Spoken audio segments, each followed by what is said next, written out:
இப்போ நம்ம சிக்கன் பொடி வைப்போம்ல, அது வந்து 1/2 கிலோ சிக்கனுக்கு வெங்காயம் வந்து பெரிய வெங்காயம் நல்லா பெருசாக இருந்தால் 3 வெங்காயம், தக்காளி 2, கொத்தமல்லி தழை நிறைய சேர்த்துக்கணும். இது எல்லாமே அப்படியே எண்ணெயில் வதங்கட்டும். நல்லா ப்ரௌன் கலராக வெந்துச்சு. மஞ்சத்தூள் போட்டு கறியை வாஷ் பண்ணி வச்சுருக்கோம், அதை சேர்த்துட்டோம். மஞ்சத்தூள் போட்டிருக்கனால கழுவிருக்கனால தேவையில்லை மஞ்சத்தூள், தேவையான அளவு உப்பு. வேறு எந்த மசாலாவுமே சேர்க்க வேண்டாம். அந்த வறுத்து பொடி பண்ணி வச்சுருக்கோம்ல, அந்த மசாலா மட்டும் போதும்.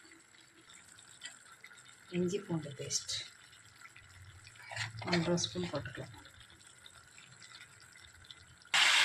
சிக்கனில் மட்டும் தன்னோட தண்ணி விடும், எந்த கறியாக இருந்தாலும் மட்டனாக இருந்தாலும். அதனால் ஒரு 1/2 டம்ளர் தண்ணி போதும். இந்த மசாலா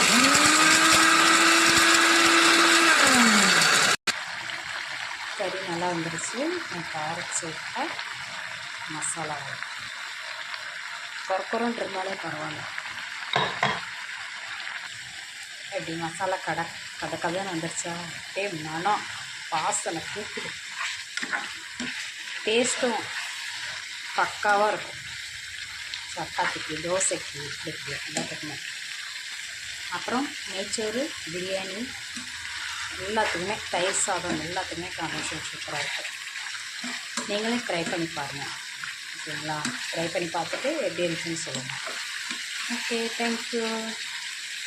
கொத்தமல்லி தழையை மேலே தூவி, ஏற்கனவே நிறையா கொத்தமல்லி தழை போட்டிருக்கோம், மறுபடியும் கொத்தமல்லி தழை தூவி ஃபைனலாக கொத்தமல்லி தழை தூவி இறக்கிட்டோம்னாக்க இறுக்கி மூடிட்டோம்னா ஒரு 10 நிமிஷம் அப்படியே தம்மில் வச்சுக்கோங்க.